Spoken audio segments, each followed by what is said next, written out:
네, 안녕하세요. 주식은 역시 기리기리새 기리씨입니다. 안녕하세요, 여러분들. 자, 월요일입니다. 다만 오늘 휴장이라서 아마도 많은 분들 편히 쉬고 계실 것 같은데요. 그런데 이 와중에 경제 뉴스 또 나올 건 나오겠죠. 빠르게 공부해보고 끝내보도록 하겠습니다. 같이 공부하시죠. 렛츠 기릿!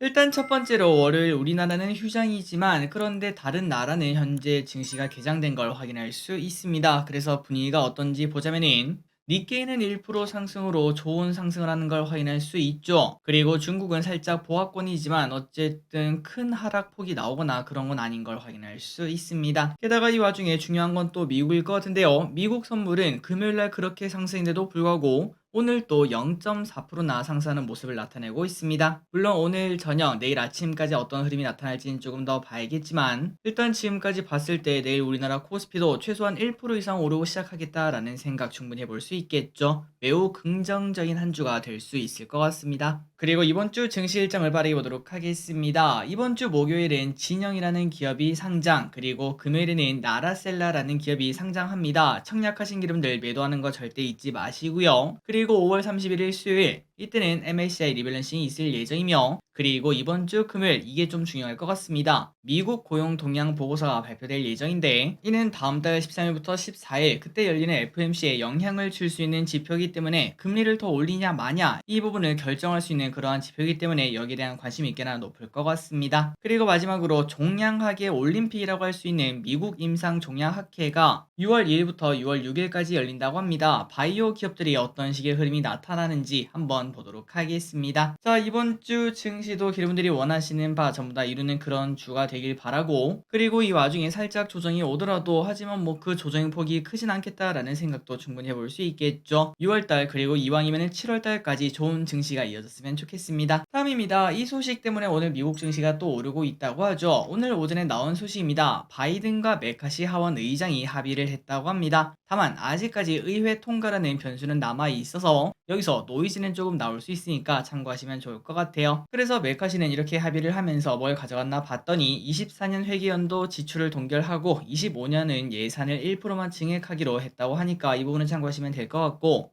다만 아직까지 방금 전에 말씀드렸다시피 의회 통과 변수가 남아 있어서 31일 날 표결을 한다고 해요. 그때까지 조금의 노이즈는 나타날 수 있다는 거 체크하시면 좋을 것 같습니다. 자, 다음입니다. 반도체 소식이 매일매일 나와서 이거 또 반도체야라는 생각을 해볼 수 있지만 그런데 지금 반도체가 엄청나게 뜨겁기 때문에 안 다룰 수가 없겠죠. 대신 빠르게 보고 넘어가도록 하겠습니다. 자, 반도체가 얼마나 뜨거우실까요? 엔비디아발 훈풍에 힘입어 삼성전자도 상대적으로 약하긴 하지만 7만 전자를 이미 넘긴 모습을 확인할 수 있고, 하이닉스도 11만 닉스인가요? 거기를 터치하는 엄청나게 강한 모습을 보여주고 있죠. 상황이 이렇다 보니까 지난달까지는 2차 전지가 우리나라 증시를 이끌지 않았겠습니까? 그런데 이제는 2차 전지에서 반도체로 주도주가 넘어갔다, 이러한 의견도 쏙쏙 생기고 있습니다. 실제로 5월달 반도체 지수는 10% 가까이 상승, 그러니까 지수가 10% 올랐으니까 개별 종목은 엄청나게 올랐겠죠. 다만 이 와중에 2차 전지는 오히려 3% 하락하는 모습을 나타냈다고 하니까 이거는 진짜 넘어갔을 수도 있겠다라는 이야기 해볼 수 있습니다. 특히 중요한 건 바로 이겁니다. 신고가를 내는 기업에 반도체가 등장하고 있는데요. 그리고 그 기업은 작은 기업이 아니라 대형주에서 나왔다는 거, 이거는 큰 의미가 있습니다. 삼성전자, SK하이닉스 2대장이 신고가를 내면서 반도체에 대한 분위기를 바꾸는데 앞장서고 있다고 합니다. 자, 그래서 한번 여기에 대해서 이야기를 해보도록 하겠습니다. 도대체 신고가가 뭔데 신고가를 낸 기업은 팔면 안 되냐? 자, 여기에 대해서 조금 이야기를 해볼 건데 물론 이게 정답은 아닙니다. 신고가 낸 기업이 뭐 계속 올라가게 된다면은 이 세상은 팔 주식이 존재하지 않겠죠. 신고가만 내면은 그냥 쭉쭉쭉쭉 올라가니까요. 그런데 이렇게도 동시에 말할 수 있습니다. 큰 수익을 주는 기업은 신고가를 당연히 내겠죠. 가장 가까운 기업으로는 에코프로라는 친구가 있었을 것 같습니다. 올해 초 신고가를 내기 시작하면서 그때부터 미칠 듯한 상승이 나타났었는데 이번에 하이닉스나 삼성전자를 비롯한 아니면 또 다른 신고가 기업들도 그럴 확률이 있겠죠. 왜 그런지 살짝만 보도록 하겠습니다. 자, 이 내용은 그 기업의 본질의 가치랑은 가치랑 조금 떨어진 기술적 분석이라고도 볼 수 있습니다. 보통 주식은 저항과 지지가 있다는 거 알고 계시죠? 어느 정도만 가면은 맞고 떨어지더라. 어느 정도만 가면은 튕겨서 올라가더라. 그런 부분이 있는데 그 중에서 저항만 보자면은 보통 그 저항은 보통 거래량이 많이 나왔던 그 라인이 됩니다. 예를 들어 뭐 삼성전자 같은 경우에는 8만 원 라인이라고도 볼 수 있겠죠. 그 라인만 되면은 이제 본전만 오면은 판다라고 생각했던 사람들이 물건을 던지기 때문에 그때부터 강한 호재가 나오거나 아니면은 매수세가 강하지 않으면은 다시 또 떨어지는 그런 모습이 나타나기 시작합니다. 그걸 바로 우리는 저항이라고 말을 하죠. 그런데 중요한 거는 바로 신고가입니다. 신고가라는 거는 1년 동안 지금 이제 SK하이닉스나 삼성전자가 1년 신고가 아니겠습니까? 최근 1년 동안 가격이 최고가라는 의미가 되며 그 말인 즉슨 그 위에 저항이 크지 않다는 의미가 됩니다. 또한 역사적 신고가 같은 경우에는 아예 저항이 없다라고도 말을 할 수 있겠죠. 물린 사람이 없기 때문에 야 본전 왔다라고 던지는 사람이 없고 야 이거 어디까지 올라갈까 나중에 더 올라가면은 팔아야겠다 이렇게 생각하는 사람만 남는다고 볼 수 있기 때문에 신고가를 낸 기업과 신고가를 내지 못한 기업 이 두 개를 비교했을 시 주가 상승의 힘이 확실히 다를 수밖에 없을 것 같습니다. 그렇기 때문에 조금만 매수가 나와도 주가는 이렇게 쭉쭉쭉 올라가는 상황이 될 수밖에 없고 이 흐름이 더 이어질 가능성도 충분하다고 생각을 해볼 수 있습니다. 그냥 가까운 차트는 올해 초 에코프로, 에코프로 BM 그 친구들을 여러분들이 보시면 될 것 같아요. 그러니까 이제 이러한 신고가를 낸 기업 물론 그게 최고가가 될지는 알 수 없습니다. 다만 더 올라갈 가능성이 높기 때문에 지금 본전됐다라고 던지는 것보다는 분할 매도를 하는 게 더 현명한 선택이 될 가능성이 높다라고 정리를 해볼 수 있겠죠. 그런데 여기서 한 가지 말은 해볼 수 있습니다. 아니 길이 근데 삼성전자는 좀 아니지 않나요? 물론 그렇습니다. 삼성 같은 경우에는 아직도 7만 원이고 그 전 고점이 9만 원 이상이었고 거래량이 많이 나왔던 가격도 8만 전자기 때문에 아직까지 그 저항이 오지 않았다고 볼 수 있습니다. 그렇기 때문에 역사적 신고가 기업들이랑 비교하기는 조금 어려운데 하지만 52주라는 것은 바로 1년을 뜻합니다. 1년 신고가. 그리고 여러분들이 이제 최근 들어 많이 투자를 해보셔서 아시겠지만 어떠한 종목이 물렸는데 그 종목을 1년간 들고 있기는 쉽지 않습니다. 그리고 이 와중에 만약에 큰 금액으로 매수했다면은 그거는 이미 손절이 나갈 확률이 꽤나 높겠죠. 혹은 물을 태워서 평단가를 낮출 확률이 더 높습니다. 그러니까 시간이 많이 흘렀기 때문에 생각보다 8만 전자의 평단가를 가지고 있는 사람들은 그렇게 많지 않을 거라고 볼 수 있고 혹여나 가지고 있더라도 물론 개인마다 조금 다르긴 하겠지만 그 비중이 크지 않은 종목일 수 있다라고도 볼 수 있겠죠. 그렇기 때문에 삼성전자도 역사적 신고점보다는 살짝은 약하긴 하겠지만 그럼에도 신고가를 내는 상황이기 때문에 주가 상승폭의 힘을 더 받을 수 있으며 그리고 위쪽에 자기가 본전되었다고 던지는 물량도 생각만큼은 많지 않다라고도 볼 수 있습니다. 그래서 지금까지 신고가 이야기를 조금 해봤는데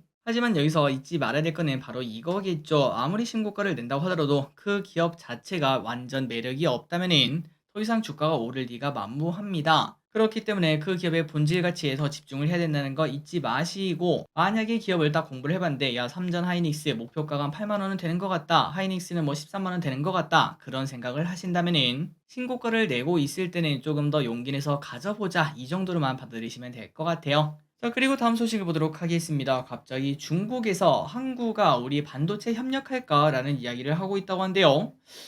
근데 좀 생각 좀 해볼게라는 이야기가 절로 나오는 제안인데 갑자기 중국이 우리 쪽을 보면서 협력 강화를 언급하고 있다고 합니다. 그런데 우리나라 입장에서는 쉽지 않겠죠. 한국 정부와 국내 반도체 업계는 중국과의 기술 협력은 사실상 불가능합니다라고 선을 긋고 있는데요. 그렇다면 그 이유가 뭘까? 바로 반도체는 한국이 중국보다 더 뛰어납니다. 그렇기 때문에 협력을 하면은 우리가 기술을 주는 형태가 되고 이는 곧 기술 유출이라고 볼 수 있기 때문에 미국이 두 눈 똑똑히 뜨고 있는 이 와중에 절대 불가능하다는 소리겠죠. 그래서 이런 걸 봤을 때 갈수록 우리나라는 미중 사이에서 끼어서 힘든 시간을 보내겠구나. 이때야말로 우리의 처세술이라고 될까요? 그런 것들이 매우 중요하겠구나라는 이야기 해볼 수 있습니다. 다음입니다. AI 소식을 보도록 하겠습니다. 블룸버그 인텔리전스는 AI ETF의 운용 자산이 2030년까지 3배 이상 늘어날 것이다. 이렇게 전망을 했습니다. 이러한 흐름은 챗 GPT의 등장 이후 가속화되었는데 미국의 경우 AI를 일부 포함한 ETF에서 AI를 집중 투자하는 ETF로 갈아타고 있는 현상이 현재 발생하고 있다고 합니다.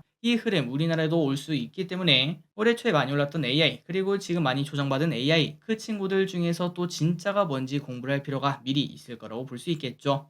어쨌든 이렇게 AI 열풍이 불 것이고 그렇다면 글로벌 AI ETF 운용 규모는 350억 달러까지 확대되고 그 수는 지금은 56개인데 150개까지 늘지 않겠나 이렇게 전망을 하고 있다고 합니다. 그러니까 AI 열풍 그리고 더 나아가 나중에는 AI 버블 거기까지 갈 수 있다라는 전망이라고도 볼 수 있겠죠.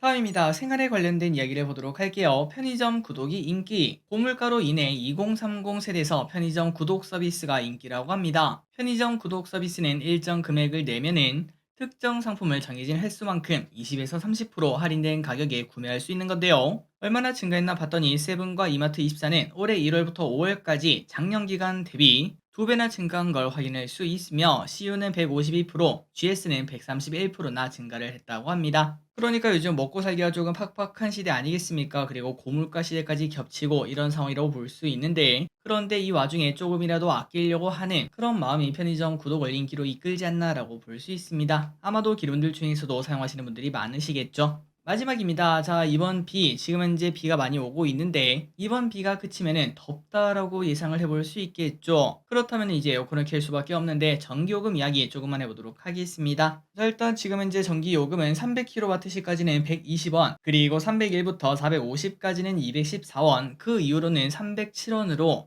누진제를 적용하고 있습니다. 갈수록 비싸지는 걸 확인할 수 있죠. 그렇기 때문에 만약에 쓴다면은 최대 450까지 쓰는 게 가장 베스트겠다라는 이야기를 해볼 수 있는데 그렇다면은 450GWh 우리가 잘 모르겠죠. 어느 정도인지 모릅니다. 보통 4인 가구 기준 전기를 얼마나 쓰나 봤더니 대략적으로 332GWh, 여러분들이 지금 현재 4인 가구라면은 보통 쓰는 그 정도 있죠. 그게 바로 300GWh라고 합니다. 그리고 그거를 요금으로 환산하면은 6.6만원 수준이라고 하니까 지금 내가 쓰는 전기요금을 보고 내가 얼마나 쓰고 있는지 그거를 대충 예상을 해볼 수 있겠죠. 어쨌든 이 가격은 최근 들어 전기요금이 올라서 3,000원 정도 오른 수준이라고 하며 다만 332GWh 이거는 에어컨을 안 켜는 수준이라서 올 여름에 만약 좀 많이 더워서 하루에 한 6시간 이상씩 에어컨을 튼다면은 10만 원을 훌쩍 넘는 요금을 만나볼 수 있는 그런 환경까지 온 걸 확인할 수 있습니다. 다만 이렇게 생각하면 정말 편하겠죠. 그냥 26도 정도 기준으로 창문 열고 틀어놓는 게 아니라 그냥 집 안에서 26도 기준으로 하루 12시간씩 튼다고 가정하면은 물론 요금마다 그 다음에 또 집 환경마다 좀 다를 수 있겠지만 대부분은 커피 한 잔 가격만큼이 안 나온다고 합니다. 하루에요. 그렇기 때문에 너무 덥지만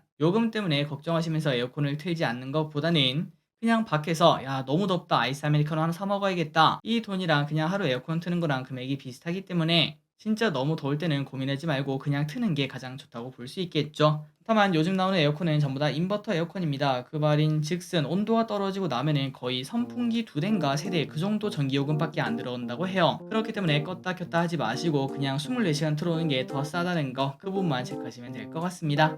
어쨌든 올 여름 많이 덥다고 하는데 미리 준비하시기 바래요. 자, 오늘의 공부 여기까지 끝났습니다. 월요일 공부라서 짧게 끝내보도록 할게요. 지금까지 길이셨습니다. 빠이요.